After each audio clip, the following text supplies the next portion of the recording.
Animation is an elaborate and practically unlimited form of storytelling, with much less boundaries compared to live-action cinema. In this video I would like to discuss different types of animation.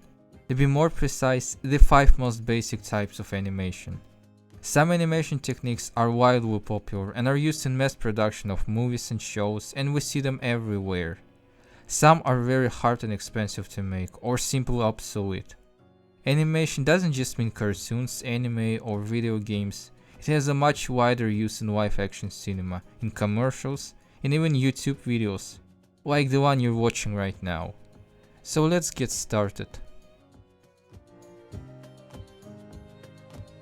We begin with traditional animation. It has another name, celluloid animation. This is the earliest type of animation, which started as long ago as the end of the 19th century. The process of creating celluloid animation is extremely laborious and sufficiently expensive as well. In a nutshell, an animator would meticulously hand draw each and every frame on paper. These frames then are photocopied or retracted onto transparent sheets called cells. The next step in this process is applying color to cells. After that, each created cell is photographed and thus the animation is created. Characters and backgrounds are created separately. Each cell is one frame and there are usually 24 frames in a second. The character cells are all put above the background, so while the characters move, the background remains static. Though in early days of animation, animators used to redraw backgrounds each time they created a new cell. This is why in some of the oldest cartoons it looks like background objects are moving. Because they do, it's really hard to redraw frames perfectly. Characters and objects move with different frequencies. For example, a character might move every 3 or 4 cells. All Disney cartoons until the 1990s were traditionally animated. Now what about anime? Japanese animation used the same technique, however Western animation and anime emphasize different aspects of animation. In cartoons, the main focus is character movement, the movement of objects. The cell frequency for movement is higher, while anime focuses more on background and details. Thus Western cartoons and anime have such a different feel and aesthetics when compared side by side. Examples of traditional animation include Snow White and the Seven Dwarfs, The Land Before Time, My Neighbor Totoro, The Lion King, Cowboy Bebop.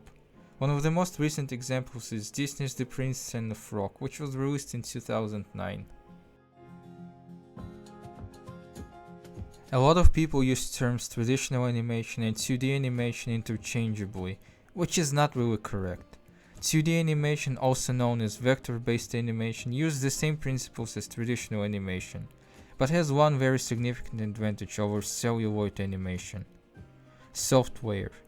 In order to make traditional animation, animators had to manually create all the frames, character movements and backgrounds, and then manually apply color. It took a lot of time and people, but now it all can be done on computers. I can make 2D animation using specific software, and so can you if you spend enough time mastering it. But again, core principles of traditional animation remain. Producing 2D animation is infinitely cheaper. There are different styles of 2D animation out there. Shows like The Simpsons or Rick and Morty are examples. The first South Park episodes were made using cutout animation technique, which we'll talk about a little later, but the vast majority of the episodes were made digitally. Modern Western shows such as My Little Pony Friendship is Magic, Gravity Falls, The Owl House, Invincible, or Japanese shows Death Note, Attack on Titan, and Chainsaw Man all belong to the category of 2D animation. 2D shows like Attack on Titan might use CGI elements though. The rise of digital animation practically put an end to traditional animation, because it saves time and resources and, subsequently, is cheaper to produce. Digital animation is especially useful when you need to produce a lot of content in certain time brackets. 3D animation, also known as computer animation, operates on different principles than 2D. It creates movement in a 3-dimensional space with X, Y, and Z axis. It is closer to puppetry than to traditional animation. To create 3D animation, animator must digitally model a character, give it a skeleton, sculpt, move, and manipulate. Each model has points called vertices, which allow animators to move the models and do whatever they want with those models. Needless to say, everything is made digitally. 3D animation was popularized in the 1990s after a newly created studio, Pixar, released their groundbreaking cartoon Toy Story. Most modern Western cartoons for the big screen are made in 3D. Shrek, WALL-E, How to Train Your Dragon, Zootopia, Elemental. Studio Ghibli attempted to make a 3D film too, but did not succeed. Movies like Spider-Man Into the Spider-Verse or Mitchells vs. the Machines are also animated in 3D, but stylized to look more like 2D animation and have a distinctive visual style. The motion capture technology that is used so often in movies and video games is based on the same principles as 3D animation. Stop motion is a technique that is achieved by capturing one frame at a time using physical objects or props that are moved between frames. When a sequence of images is played back at a rapid speed, an illusion of movement is created. Clay figures or puppets with movable joints are often used. The most common material used for figures is usually plasticine.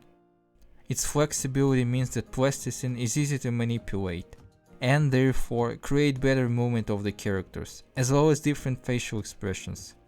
Stop motion is a very hard and demanding work, so there aren't many full-length movies made in this style.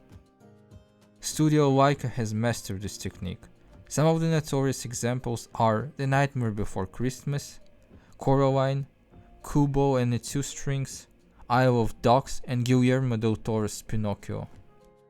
Cutout animation that I mentioned before is a form of stop-motion animation that uses characters, props and background cut out of paper, instead of clay figures or puppets. The examples include The Adventures of Prince Ahmed and Twice Upon a Time produced by George Lucas. Modern cartoons like The Breadwinner use digital animation to imitate cutout style. Of course, we cannot ignore motion graphics. This technique of animation utilizes text as a major component to communicate a message. Usually motion graphics add movement to elements that would otherwise be static. Motion graphics have a lot of uses from commercials to YouTube videos, and a lot of people don't even think of motion graphics as a type of animation. Motion graphics are used a lot in movies and TV shows as well. This opening from Stranger Things might serve as a good example of motion graphics. These were 5 main types of animation that exist. Animation has evolved a lot since its dawn in the late 19th century to present days, and will keep evolving in the future as well. It's an incredible art form that gave life to some of the most incredible stories that has ever been told. As usual, I am Equestria Guy. See you again.